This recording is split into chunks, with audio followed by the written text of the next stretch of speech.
আবার একবার সেই ছেলে ধরা সন্দেহে গণপিটুনি। এবার কাকসার বিলপাড়ায় হোটেলের ঘরে ঢুকে 4 যুবককে বেধড়ক মারধর। অভিযোগ তারা নাকি শিশু চুরি করেছে।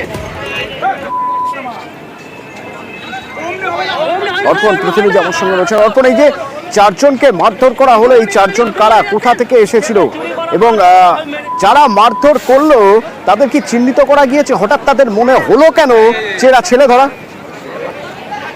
হঠাৎ করে এই কাকসা থানার অন্তর্গত 11 মাইল যে ব্রিজে এই যে শিশু কোলে ঘোরাকে দেখেই কিন্তু এলাকার মানুষের সন্দেহ হয় যে শিশু চুরির সন্দেহ, এবং তারপরেই কিন্তু এলাকার যে সমস্ত মানুষ জনগণের সূত্রে জানা যাচ্ছে এবং কাকসা থানার পুলিশ খবর পেয়ে সেখানে আসে এবং এই 4 যুবক সহ শিশুটিকে উদ্ধার করে থানায় নিয়ে যায়। যেটা পুলিশ সূত্রে যেটা জানা যাচ্ছে, এদের বাড়ির বিভিন্ন এলাকা সন্দেহবশত এলাকার মানুষ তারা মারধর করে, এরপরে কিন্তু পরিস্থিতি স্বাভাবিক হয়।